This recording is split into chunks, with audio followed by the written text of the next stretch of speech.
Hello friends, welcome back to my channel कहानी हरिद्वार से। आप सब लोगों ने जुनको फुरुता केस के बारे में तो सुना ही होगा। ये एक जापानीज केस है जहां पर 4 टीनेज लड़कों ने एक हाई स्कूल गर्ल को किडनैप कर लिया था। ये किडनैपिंग तब हुई थी जब वो अपने घर जा रही थी नवंबर 1988 में। उन 4 लड़कों ने जुनको फुरुता को उसके बाद कैद में रखा पूरे 4 महीने तक, और उसको इतना ज़्यादा बुरी तरह टॉर्चर किया, इतना ज़्यादा उसके साथ वायलेंस किया कि मतलब उसको स्टोरी में बताना भी बहुत मुश्किल है। इसलिए अभी तक मैंने इसके ऊपर कोई स्टोरी नहीं बनाई है। फाइनली उन्होंने उसको मार दिया था और उसके बाद उसे एक ड्रम में कंक्रीट के साथ उसकी लाश को जमा दिया था, लेकिन फाइनली फिर वो लोग पकड़े गए थे। इसी केस से मिलता जुलता एक केस कोरिया में भी हुआ जिसने लोगों को शॉक करके रख दिया। इसमें भी उस लड़की के साथ उसी प्रकार से टॉर्चर किया गया था जैसा जुनको फुरुता के साथ हुआ था। तो ये केस उससे काफ़ी ज़्यादा मिलता जुलता है, तो मुझे लगा कि मुझे आपको ये केस सुनाना चाहिए। इस केस में ना सिर्फ लड़के इस अत्याचार में शामिल थे, बल्कि लड़कियों ने भी इसमें बढ़ चढ़कर हिस्सा लिया। और जिन बच्चों ने इसमें पार्टिसिपेट किया उनकी यंग एज देखकर लोग और भी ज़्यादा नाराज़ हो गए और उनको लगा कि ये सोसाइटी को क्या होता जा रहा है। इस केस में क्योंकि सभी लोगों के नाम छुपाए गए हैं, इसलिए मैं उनके सिर्फ सरनेम्स का ही यूज़ करूंगी। 15 साल की एक लड़की जिसका सरनेम था यून, जो कि इस स्टोरी का मेन कैरेक्टर है जिसके साथ यहाँ पर क्राइम हुआ, उसका सरनेम था यून। उसने इस हाई स्कूल में 10 दिन पहले ही एडमिशन लिया था और यहाँ पर एडजस्ट होने की कोशिश कर रही थी। उसका यहाँ पर ज़्यादा मन नहीं लग रहा था। तभी अचानक उसकी दोस्ती एक 24 साल के लड़के किम से हुई। ये किम इसको स्मार्टफोन मैसेंजर सर्विस पर मिला था। अब किम और यून की दोस्ती हो गई और किम यून को अक्सर मैसेजेस किया करता था और बार बार उसे कहता था कि मेरे साथ डेट पर चलो। यून क्योंकि अभी काफ़ी छोटी बच्ची थी, उसको ज़्यादा समझ नहीं थी कि ये इससे इतना बड़ा है, तो वो डेट पर चलने के लिए तैयार हो गई और धीरे धीरे फिर इन लोगों की काफ़ी ज़्यादा दोस्ती हो गई। यहाँ पर किम के मैं नाम का यूज़ कर रही हूँ क्योंकि इसका नाम नहीं छुपाया गया है, क्योंकि ये एक एडल्ट था। यून नहीं जानती थी कि किम के दिमाग में क्या चल रहा है, क्योंकि उसको अच्छी तरीके से वो जानती नहीं थी। उससे ऑनलाइन ही उसकी मुलाकात हुई थी। जो किम था उसके दिमाग में तो कुछ और ही चल रहा था। किम के ही माध्यम से यून अपनी ही उम्र की 3 और लड़कियों से मिली। उन लड़कियों के सरनेम थे हो, यांग और जोंग। इसके अलावा एक और लड़की थी जो कि 16 साल की थी, उसका सरनेम भी यांग था। ये जो सारी टीनेज लड़कियां थीं, ये किम और उसके दोस्तों के साथ पार्टीज वगैरह करती थीं और घूमती फिरती थीं। ये जो किम के फ्रेंड्स थे वो भी अपने 20s में थे, यानी कि इन लड़कियों से वो लड़के काफ़ी बड़े थे। इनमें से एक लड़के का सरनेम था ली, एक का था हो जो कि 24 साल का था, और एक और लड़का था जिसका सरनेम भी ली था, वो 25 साल का था। अब 15 मार्च 2014 का दिन आया और यून किम के साथ अपना घर छोड़कर उसके साथ भाग गई और भागकर वो लोग एक मोटेल में रुके जो कि बुसान में था।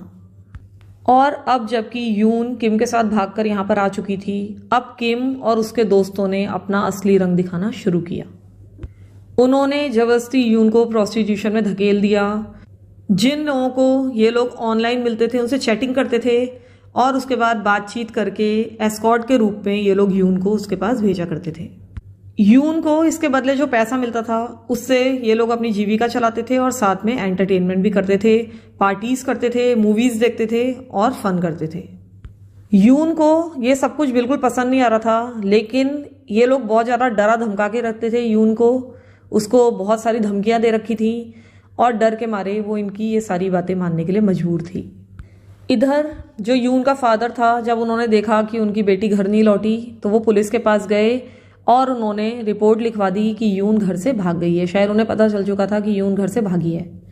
जब किम और उसके दोस्तों को पता चला कि पुलिस वगैरह में बात चली गई है तो वो डर गए। उन्होंने डिसाइड किया कि वो यून को छोड़ देंगे। उन्होंने कहा कि तुम अपने घर चली जाओ, लेकिन तुम अपनी फैमिली को कुछ भी मत बताना। अब यून अपने घर लौट गई। वो 14 दिन के बाद लौटी थी और उसकी हालत बहुत ज़्यादा ख़राब थी। वो बहुत ज़्यादा कमज़ोर हो चुकी थी, पीली पड़ चुकी थी। और जब उसके फादर ने उसके हाल देखे तो पूछा कि तुम्हारे साथ क्या हुआ है, तो वो रोने लगी और सब कुछ उन्हें डिटेल में बता दिया। उसने अपने पिता को बताया कि इन्होंने मुझसे प्रोस्टिट्यूशन कराया है, वो मुझे बंद करके रखते थे ताले में और मुझे सिर्फ दिन में 1 बार खाना दिया जाता था। उसने अपने पिता को यह भी बताया कि उन्होंने मुझे धमकी दी है कि अगर मैंने किसी को भी कुछ भी बताया या पुलिस में रिपोर्ट किया तो वो मुझे दोबारा अपने साथ ले जाएंगे। जब उसके पिता ने ये सारी बातें सुनी तो उसने बहुत ज़्यादा कोशिश की कि उसकी बेटी पुलिस में कंप्लेंट करे और वो पुलिस के पास चलते हैं, लेकिन यून ने साफ मना कर दिया। उसने कहा कि नहीं, हम पुलिस के पास बिल्कुल नहीं जाएंगे, these older guys are scary. यून और उसके पिता बहुत ज़्यादा डिवोटेड क्रिश्चियंस थे, इसलिए क्योंकि अगले दिन संडे था वो लोग चर्च पहुंचे। उन्होंने डिफरेंट वर्शिप सर्विसेज अटेंड की। ये जो सर्विसेज थी ये अलग अलग होती थी क्योंकि ये एज के अकॉर्डिंग होती थी। क्योंकि यून की एज कम थी तो वो अलग सर्विस में गई, उसके पिता किसी दूसरी सर्विस में गए। अब दोपहर का समय हो चुका था। यून के पिता बाहर आए और उन्होंने पाया कि उनकी बेटी अभी तक बाहर नहीं आई है, जबकि सारी सर्विसेज ओवर हो चुकी थी। वो काफ़ी समय तक वेट करते रहे और फाइनली उन्होंने रियलाइज़ किया कि उनकी बेटी मिसिंग है। अब वो पुलिस के पास गए। उन्होंने पुलिस से कहा कि मेरी बेटी गायब है और पहले वो घर से जब भाग गई थी तब कुछ बड़े लड़कों ने और कुछ उसकी एज की ही टीन गर्ल्स ने उसको प्रोस्टिट्यूशन में धकेला था और उससे गलत काम करवाए थे, तो आप लोग कुछ कीजिए।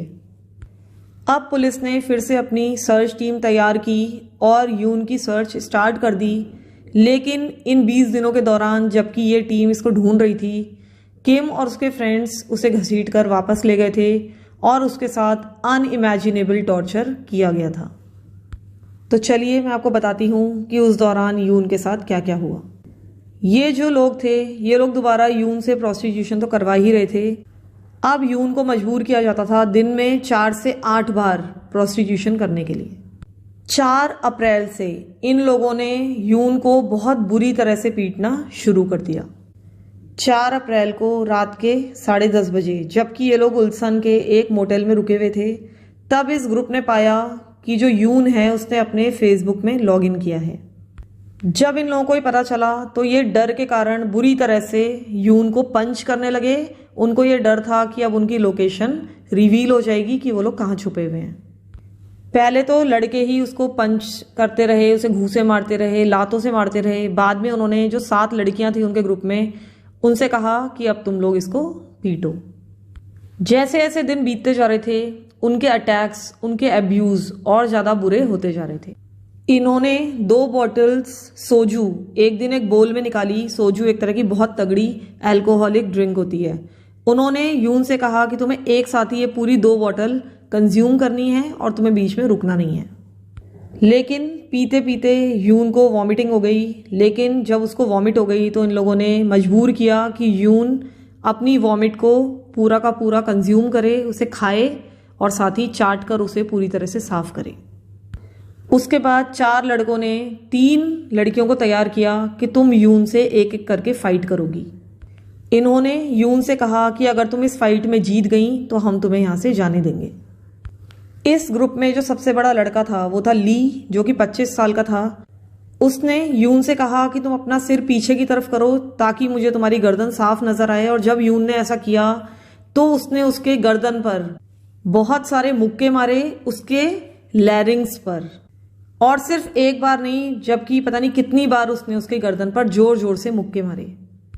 उसके बाद वो एक इलेक्ट्रिक फैन लाया और यून के नीचे वाले हिस्से पर, पेट और उससे नीचे वाले हिस्से पर बहुत बार उस पंखे से उसने वार किया। जब ये ऐसा कर रहा था उस समय जो वहां पर लड़कियां खड़ी थीं वो यून के ऊपर कुर्सी और मेज उठा उठाकर फेंक रही थीं। जब यून को इतनी ज़्यादा चोट लग गई कि उसकी पूरी बॉडी सूज गई, तब इसने इन लोगों से रिक्वेस्ट की कि थोड़ा सा मेरे शरीर पर पानी डाल दो।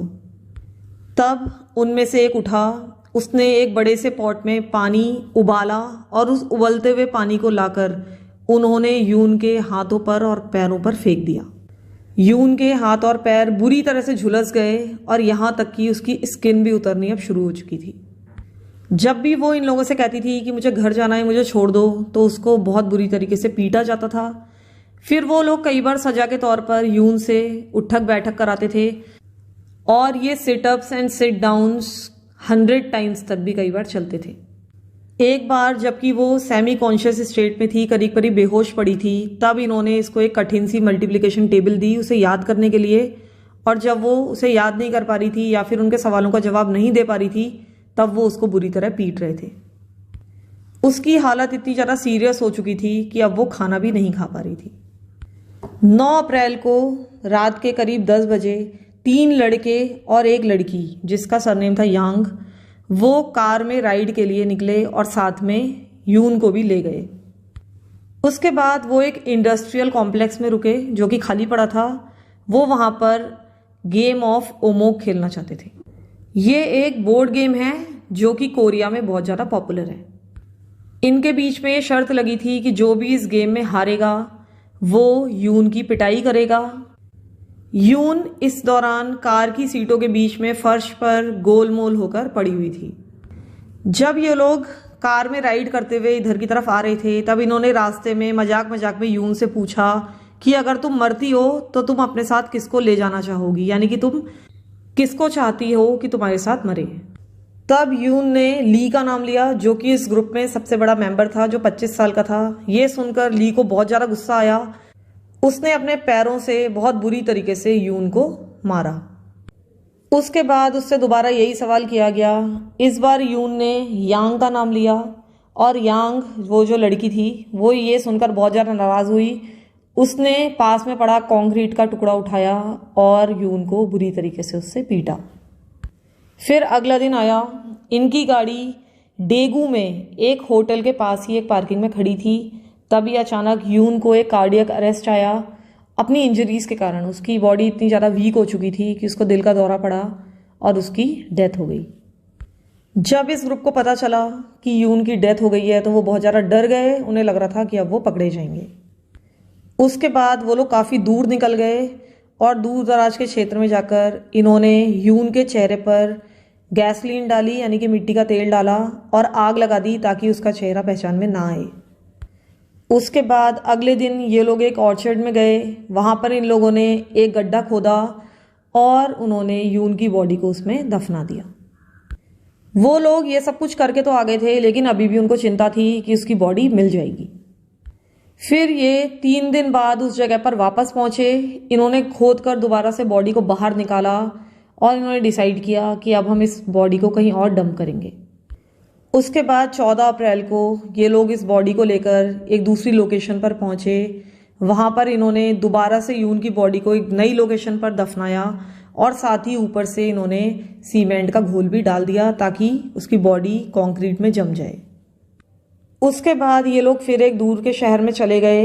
19 अप्रैल को इनकी मुलाकात एक चैटिंग ऐप के थ्रू एक दूसरे व्यक्ति से हुई जो कि 47 ईयर्स ओल्ड था।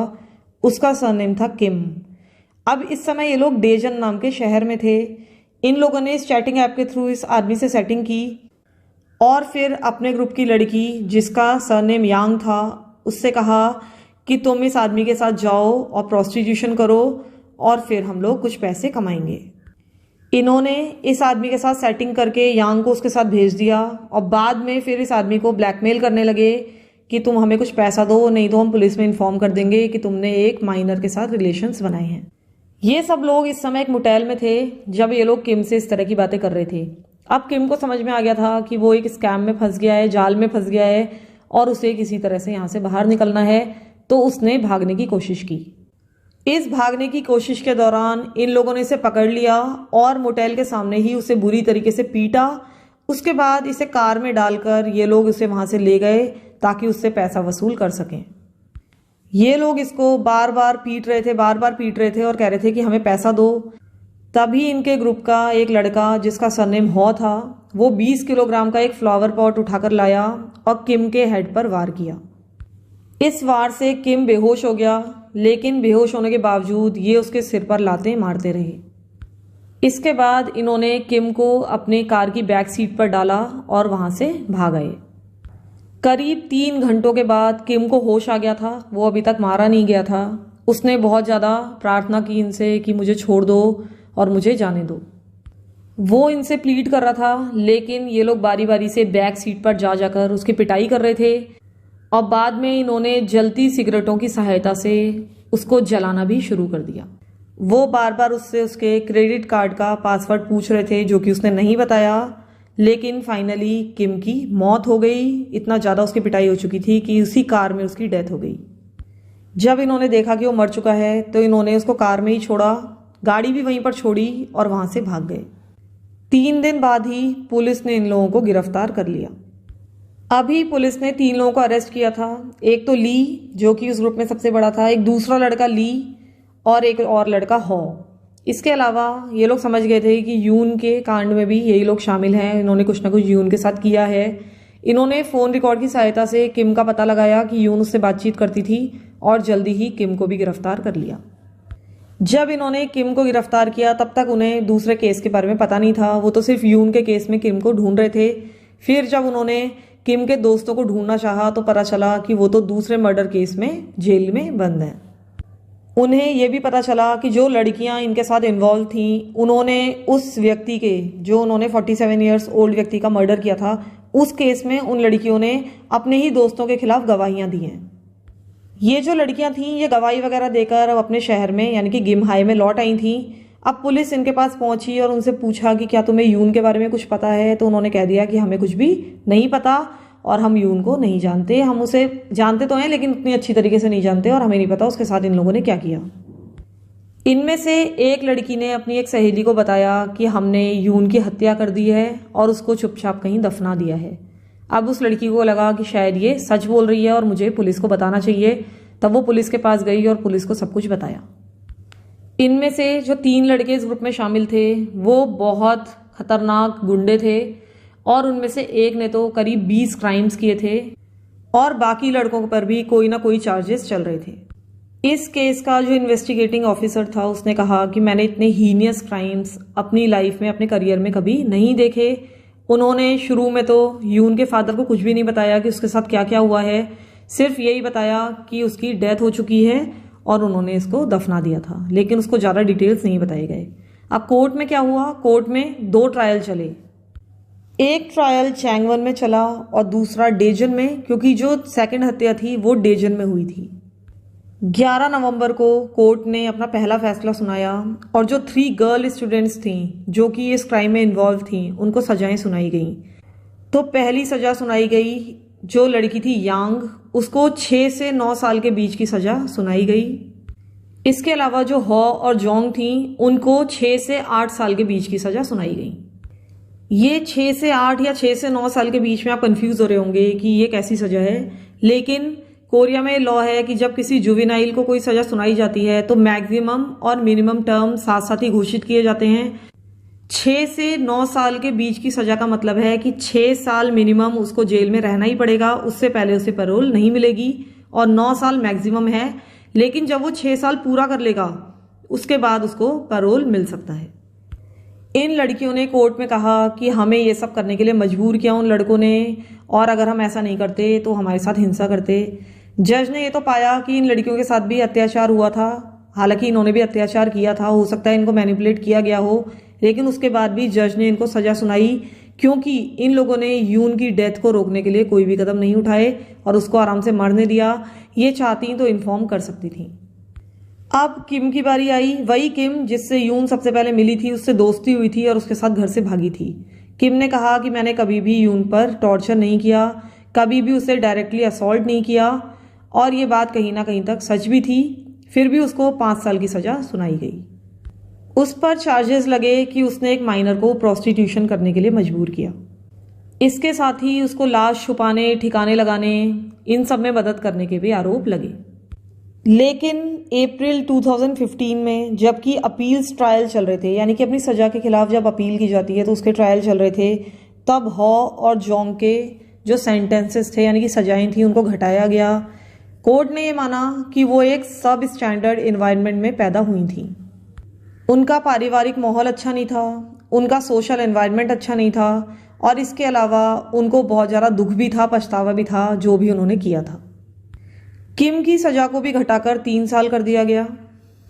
दूसरी तरफ डेजन की अदालत ने जो 2 मेन अक्यूज्ड थे जिन्होंने यून पर सबसे ज़्यादा अत्याचार किए थे, जो थे ली और हॉ, इनको लाइफ इन प्रिजन की सजा सुनाई। इनमें से ली वही व्यक्ति था जो ग्रुप में सबसे बड़ा था, 25 साल का लड़का। इसके अलावा एक और लड़का जिसका सरनेम भी ली था, उसको 35 साल की सजा सुनाई गई। इन लोगों ने कोर्ट में अपील की कि हम यून की हत्या नहीं करना चाहते थे, हमें नहीं पता था कि वो मर जाएगी, और साथ ही इन्होंने ये भी दावा किया कि इनको इम्पल्स कंट्रोल डिसऑर्डर्स हैं। और साथ ही इन लोगों ने ये भी माना कि ये लोग बहुत ज़्यादा अल्कोहल कंज्यूम करते हैं, इसलिए भी इनका दिमाग खराब हो गया था। कोर्ट ने इनकी सारी की सारी दलीलें खारिज कर दी, इनकी कोई भी बात नहीं मानी गई। और 24 जुलाई को जबकि एक अपील ट्रायल चल रहा था, तब इनकी सारी दलीलों को ठुकरा दिया गया और इनकी सज़ा बिल्कुल भी कम नहीं की गई। इस केस में क्योंकि टीनेजर्स इन्वॉल्व थे और बहुत छोटे उम्र के लड़के लड़कियां इन्वॉल्व थे, इससे पूरा का पूरा देश शॉक में चला गया। वैसे भी मुझे लगता है ज़्यादातर लड़कियां जो अपने घर से भागती हैं और बिना सोचे समझे काम करती हैं, ज़्यादातर उनको प्रोस्टिट्यूशन का ही सामना करना पड़ता है। इनमें भी जो लड़कियां इन्वॉल्व थीं, जो टीनेज लड़कियां थीं, वो ज़्यादातर अपने घर से भागी हुई थीं और वो भी कहीं ना कहीं प्रोस्टिट्यूशन ही कर रही थीं। और उनको इन सब चीज़ों से अब बहुत ज़्यादा फर्क भी नहीं पड़ता था जब उन्होंने यून को इसमें धकेला। तो लड़कियों को भी इस तरह से घर से भागने से पहले 100 बार सोचना चाहिए। स्पेशली अगर मैं इंडिया की बात करूं तो यहाँ पर तो हालात और ज़्यादा ख़राब हैं। यहाँ पर अगर लड़कियां एक बार घर से भागती हैं तो अक्सर उनकी वापसी के रास्ते बंद हो जाते हैं और फिर कहीं ना कहीं वो प्रोस्टिट्यूशन या इसी तरह की ज़िंदगी को अपनी किस्मत समझकर स्वीकार कर लेती हैं। तो ऐसा नहीं होना चाहिए। कम एज की लड़कियों को मेरा यही सजेशन है कि इस तरह के बहकावों में ना आए, इस तरह के लालच में ना आए और सोच समझकर काम करें। और अगर आपको किसी से शादी करनी भी है, कहीं जाना भी है, तो थोड़ा सा पहले अपने पैरों पर खड़े हो जाएं, पढ़ लिख लें और उसके बाद कोई स्टेप उठाएं। तो thank you so much for listening to my stories. Thank you so